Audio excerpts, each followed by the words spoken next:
ചരിത്രത്തിൽ ആദ്യമായി കഴകം ജോലികൾക്കായി ഇരിങ്ങാലക്കുട കൂടൽമാണിക്യം ക്ഷേത്രത്തിലെത്തിയ ഈഴവ സമുദായത്തിൽ നിന്നുള്ളയാളെ തന്ത്രിമാരുടെ സമ്മർദ്ദത്തെ തുടർന്ന് ഓഫീസ് ജോലികൾക്കായി മാറ്റിയതായി ആരോപണം. തിരുവനന്തപുരം ആര്യനാട് സ്വദേശി ബാലുവിനെയാണ് താൽക്കാലികമായി കഴകം ജോലിയായ ക്ഷേത്രത്തിലെ മാലകെട്ടലിൽ നിന്നും മാറ്റിയത്.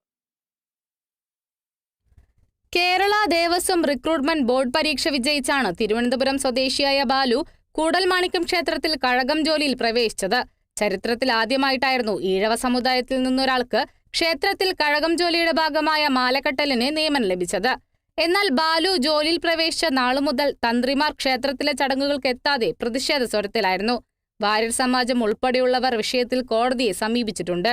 പ്രതിഷ്ഠാദിന ചടങ്ങുകൾക്ക് മുന്നോടിയായുള്ള ശുദ്ധികർമ്മങ്ങൾക്ക് തന്ത്രിമാർ തടസ്സം വരുത്തുമെന്നത് മുന്നിൽ കണ്ട് കഴിഞ്ഞ ദിവസം നടത്തിയ ചർച്ചകൾക്കൊടുവിലാണ് ഇത് സംബന്ധിച്ച് നൽകിയ കേസിൽ വിധി വരുന്നതുവരെ കഴകപ്രവൃത്തിയിൽ നിന്നും ഇയാളെ മാറ്റി നിർത്തിയതെന്നാണ് ലഭിക്കുന്ന സൂചന. പകരം പിഷാരടി സമുദായത്തിൽ നിന്നൊരു അംഗത്തിനാണ് മാല കെട്ടുന്ന ചുമതല നൽകിയിരിക്കുന്നത്. ജോലിക്ക് കയറിയ നാൾ മുതൽ ബാലുവിനെ ക്ഷേത്രത്തിലെ തന്ത്രിമാർ ഉൾപ്പെടെയുള്ളവരുടെ ഭാഗത്തുനിന്ന് ഭ്രഷ്ട് കൽപ്പിച്ചതുപോലുള്ള പെരുമാറ്റം ഉണ്ടായതിനെ തുടർന്ന് ബാലു രാജിവെക്കാൻ ആലോചിച്ചിരുന്നുവെന്നും സൂചനയുണ്ട്. പിന്നീട് പ്രതിഷ്ഠാദിന ചടങ്ങുകൾ ബഹിഷ്കരിക്കുമെന്ന തന്ത്രിമാരുടെ ഭീഷണിക്ക് മുന്നിൽ തൽക്കാലം ഇദ്ദേഹത്തെ ഓഫീസ് ജോലിയിലേക്ക് മാറ്റുകയായിരുന്നു. എന്നാൽ ഇത് ക്ഷേത്രത്തിൽ നടക്കുന്ന സാധാരണ ജോലിമാറ്റം മാത്രമാണെന്നാണ് ദേവസ്വം ബോർഡ് ചെയർമാന്റെ വിശദീകരണം. Kerala vision news, Thrissur.